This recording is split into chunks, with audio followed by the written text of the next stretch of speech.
দস্যু রাজকুমারী।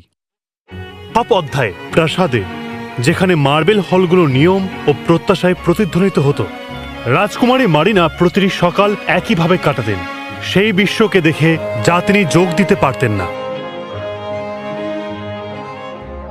একটি বিশাল আকৃতির গ্যালিয়ন, সুন্দর ডাচ রং, সম্ভবত উত্তর পশ্চিম মাদিরার দিকে যাচ্ছে।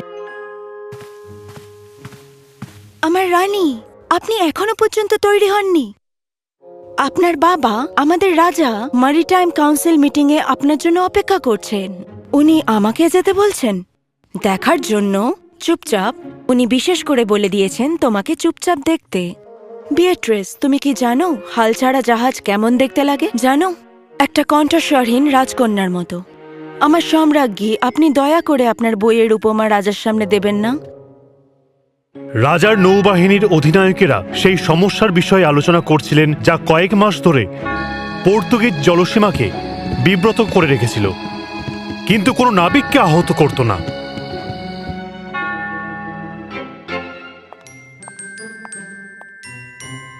স্যার, রেড সার্পেন্ট আবার গত সপ্তাহে হামলা করেছে। তারা মশলার একটা চালান তুলেছে, কিন্তু অদ্ভুতভাবে ক্রুকে কোনো ক্ষতি করেনি, যাতে পর্যাপ্ত যোগানে বন্দরে পৌঁছতে পারে। নীতিবান দস্যু, কত অস্বস্তিকর। আমরা বিশ্বাস করি তাদের ক্যাপ্টেন একজন নারী। ক্রু বলেছে ওর নাম মনে হয় ক্যাপ্টেন ক্যাটালিনা। সমুদ্রের সবথেকে দ্রুত জাহাজকে একটি মেয়ে চালনা করে, কি সুন্দর ব্যাপার। মারিনা, এটা কি বললে? কিন্তু বাবা, এটা খুব আকর্ষণীয় ব্যাপার। কি করে সে 3টে মাস্টার গ্যালিয়নকে চালনা করছে? আমি আজকে সকালেই জাহাজটিকে একই দিকে যেতে দেখেছি। তার কৌশল কি? মহামান্য, জলদস্যুত্ব কোনো রাজকুমারীর জন্য শিক্ষার বিষয় নয়। শুধু ন্যাভিগেশনই না, এখানে উপস্থিত সমস্ত মানুষের থেকে আমি ভালো টাইট চার্ট পড়তে পারি। মারিনা, যথেষ্ট হয়েছে। এটা আমার কক্ষ। এখনই। রাজা আলফান্সো তার মেয়েকে খুব ভালোবাসতেন, যা তার রাজা হওয়ার সবচেয়ে হতাশজনক দিক ছিল। তোমার মা তোমার মধ্যে আছে। সে আমাকে ভয় দেখিয়েছিল, আর সে তোমাকেও দেখাতে পারে। আপনি আমাকে বলেছিলেন যে মা আপনার সাথে সমুদ্রে যেত আমার জন্মের আগে। আর তুমি যখন জন্মগ্রহণ করলে, এটা রাজত্বের জন্য প্রয়োজন, এই ত্যাগ। কিন্তু আমি যদি সিংহাসনে বসতে না চাই তাহলে? যদি আমি কোয়ার্টার ডেক রুল করতে চাই তাহলে? কিন্তু সত্যিকারের ভালোবাসা তো সবাইকে নিজের মতোই বাঁচতে শেখায়, তাই না? আমরা এই নিয়ে আলোচনা করেছি। প্রিন্স এডওয়ার্ডোকে আমি কথা দিয়েছি, 2 মাসের মধ্যে তুমি বিয়ে করে আমাদের রাজ্যগুলোকে এক করো। এমন একটা মানুষ যাকে আমি একবারই দেখেছি, যার কাছে বইয়ের কোনো দামই নেই। মারিনা, আমি চাই তুমি নিরাপদে থাকো। তার মানে আপনি আমায় ভালোই বাসেন না, কেননা আমার সাবধানতার দরকারই নেই। বাবা, বাবা, আপনি আমায় ক্ষমা করে দিন, কিন্তু আমার স্বপ্ন সমুদ্র, সম্রাট এডওয়ার্ডের জন্য নয়। কিছু সিদ্ধান্ত হৃদয় থেকে নেওয়া হয়, যা আমাদের মস্তিষ্ক অনুসরণ করে। রানী, আপনি কি করছেন? হতে পারে কোনো সাহসী জিনিস বা বোকামি, আমি সেটা পরেই জানতে পারবো। আপনি পালিয়ে যাচ্ছেন? না, আমি পালাচ্ছি না। এখানে পার্থক্য আছে। রেড সার্পেন্ট জাহাজটা আজ সাপ্লাই দেওয়ার জন্য ডকে আসবে। আমি হারবারের ক্রিউদের কথা বলতে শুনেছি। আপনি হারবার গেছিলেন? তুমি কি ভাবলে আমি সারা বিকেলবেলা বাগানে হাঁটছিলাম? আপনার বাবা সবাইকে আপনার পেছনে পাঠিয়ে দেবেন। তাহলে তো এটা আমাকে করতেই হবে। বিয়েট্রিস, আমি 16 বছর শুধু বই পড়ে কাটিয়েছি। যদি ক্যাপ্টেন ক্যাটালিনা পুরো সমুদ্রের দায়িত্ব নিতে পারেন, আমাকে এটা জানতেই হবে কি করে। কিন্তু উনি একজন পাইরেট। উনি এমন একজন মানুষ যিনি নিজের মনের কথা শুনেছেন। কে বলে দিও, বলে দিও আমি তাকে গর্বিত করব, কিন্তু যেমন ভাবে চেয়েছিলেন তেমন ভাবে নয়। মারিনা, তুমি কিভাবে ওদের জাহাজটা খুঁজবে? আমি এমন একজন সম্রাজ্ঞী যে প্রত্যেকটা জাহাজকে চেনে, বুঝলে? আমি ঠিক থাকবো। আর তারপর রাজকুমারী মারিনা তার মুকুটের বদলে একটি প্রশ্ন বেছে নিলেন। তিনি কিভাবে জন্মেছিলেন তা নয়, বরং তিনি কি হতে চান। দ্য রেড সার্পেন্ট একটি বড় 3 মাসতলা জাহাজের চেয়ে ছোট ছিল, কিন্তু সৌন্দর্য ছিল দ্বিগুণ, এবং ক্যাপ্টেনের কাছে ছদ্মবেশ, এমনকি রাজকীয় ছদ্মবেশ, চেনার ক্ষমতা ছিল। ক্যাপ্টেন ক্যাটালিনা, আমি আপনার দলে সামিল হতে চাই। আচ্ছা, তাই? তোমাকে কে বলল যে আমি চাকরি দিচ্ছি? আপনি দিচ্ছেন না, কিন্তু আমার ব্যাপারে জানলে আপনি নিশ্চয়ই দেবেন। মনে হয় তুমি কোনো ভদ্রলোকের মেয়ে। আমি তোমার দাঁড়ানোর দেখেই বলতে পারি, যেন মনে হয় ডক্টর তোমারই। আমি সম্রাজ্ঞী। আমি এইভাবে দাঁড়িয়ে কথা বলছি কেননা আমি জানি, আমি পার্থক্য বুঝি। আমি তারা দেখে লঞ্জিটিউড গণনা করতে পারি, আর সামুদ্রিক সবকিছু আমার নখদর্পণে। বইয়ের ভাষা। পরীক্ষা নিতে পারেন যদি চান। কেন তুমি সম্রাজ্ঞী হয়ে আমাদের সাথে যুক্ত হতে চাও? কেননা আপনি এমন একজন মহিলা যে নিজের ভাগ্য নিজে লিখেছে। দয়া করে আমাকেও শেখান। আমরা স্মাগলার্স আর ট্রাফিকার্সদের ধরি। কাউকে মারাও হয় না, কাউকে ছাড়াও হয় না। তাহলে কাউন্সিলরা আপনাকে অযথাই ভয় করে। সমুদ্রের আপনাকে প্রয়োজন। 1 মাস তোমাকে কাজ ঠিকভাবে করতে হবে, বুঝেছো? ডিল। বুঝেছি ক্যাপ্টেন। ডিল। মার্কো, এনাকে তাড়াতাড়ি জাহাজ ঘুরিয়ে দেখাও আর পরার জন্য কিছু জামা কাপড় দাও। স্বাগতম প্রিন্সেস, আমি মার্কো। শুধু মারিনা, আমি তোমাদেরই দলের একজন সদস্য।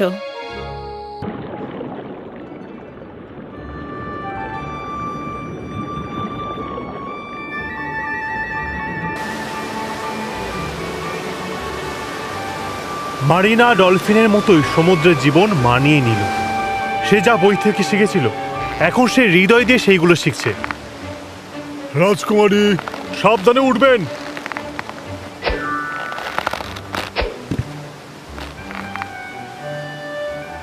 এটা ডাবল শিট বেন্ড, রাফায়েল। আমি আমার চেম্বারে 1000 বার এরকম টাই নট করেছি। নিচে নেমে আসা ভালো, রাজকুমারী। আমি জানি, কিন্তু বই থেকে ভারসাম্য শেখা যায় না। না, নিশ্চয়ই নয়, কিন্তু আমি মাঝরাতে জানলা দিয়ে লুকিয়ে লুকিয়ে দেখতাম। তোমাকে দেখে অবাক হয়ে যাচ্ছি। আপনিও। আপনি সমুদ্রের ব্যাপারে অনেক কিছু জানেন, কিন্তু কোনোদিন বলেননি। আমার বাবা রাজ্য নৌবাহিনীর দিক নির্দেশক ছিলেন। আমার বয়স তখন 12। একটি ঝড়ে মারা যান। আমায় ক্ষমা করবেন, সেই জন্যই কি আপনি এই জাহাজে আছেন? নৌবাহিনীর নাবিকের পরিবারের কথা ভাবিনি। আমাদেরকে কিছুই দেয়নি। ক্যাটালিনা আমাকে নদীপথে খুঁজে পেয়েছিল, যা আমার বাবা আমাকে সেখানে তাই শিখিয়েছে। আমার বাড়ি ছিল না, আমাকে বাড়ি দিয়েছে ও। আপনি সবচেয়ে ভালো জাহাজ চালক। তুমি মাত্র আমাকে 2 সপ্তাহ চেনো। কিছু জিনিস আমরা এমনিই জেনে যাই। মার্কো, মারিনা, আমরা অ্যাজোর্সের দিকে যাব। আমরা যাব রাজকুমারী। নিশ্চয়ই, একসাথে। যখন তাদের সমুদ্রের 3য় সপ্তাহে ঝড় এলো, তা এলো দ্রুত ও প্রবলভাবে। তারাগুলোকে ঢেকে দিল এবং সমুদ্রকে একটা ভয়ানক জন্তুতে পরিণত করলো। আমরা দিক হারিয়েছি। তারাগুলোকে দেখা যাচ্ছে না ক্যাপ্টেন। মারিনা, তারাগুলো ছাড়া আমরা অন্ধ। আমাদের ওটার প্রয়োজন নেই। শোনো, শুনলে? ঠিক শুনলাম। সি বার্ডস পোর্ট সাইডের পাশে। ওরা পাথরে বাসা বানায়। আমরা নিশ্চয়ই কাছাকাছি পৌঁছে গেছি। বড্ড কাছে চলে এসেছি, রাফায়েল। এই কুয়াশায় কিচ্ছু দেখাই যাচ্ছে না। মার্কো, মনে আছে তুমি একটা গল্প বলেছিলে ডলফিনসের ব্যাপারে? জাহাজের ঘন্টা? ক্যাপ্টেন, সবাইকে বলুন জাহাজের বেলটা বাজাতে বারবার। ওটা আমাদের অবস্থান ফাঁস করে দেবে। ভরসা করো, ঘন্টা বাজাও। এক্ষুনি করো। সবাই চাপা নিঃশ্বাস নিল এবং উদ্রেকভাবে অপেক্ষা করছিল। আর তারপর জাহাজের ঘন্টার প্রতিধ্বনি বিভিন্ন দিক থেকে বিভিন্ন সুরে ফিরে এলো। ওই যে একুশ। খিড়কি খোলা চ্যানেল। ডান দিকে মোড় নাও, দ্রুত প্রতিধ্বনির থেকে দূরে। কাছাকাছি কোনো পাহাড় আছে? জাহাজের মুখ ঘোরাও। জোরে ডান দিকে মোড় নাও, তাদের কান অনুসরণ করো।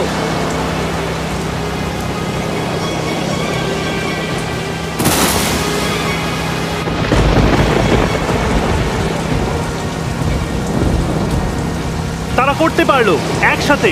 এটা অসাধারণ, যেন একই কম্পাসের 2 ভাগ।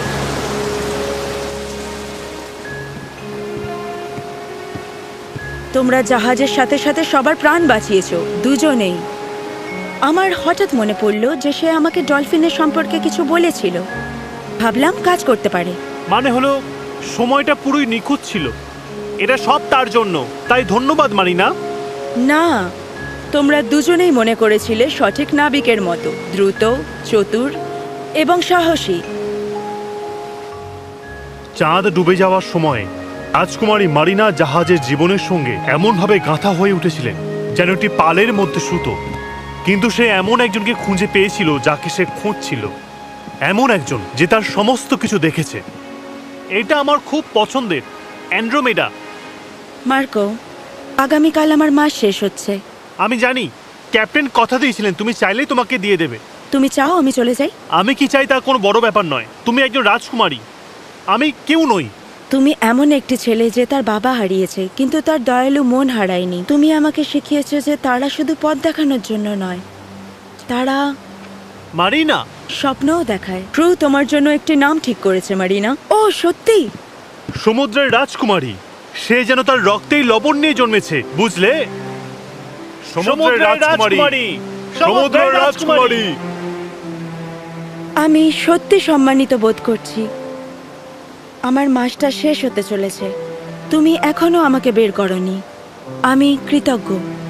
হ্যাঁ, তাহলে তুমি কি ফিরে যেতে চাও?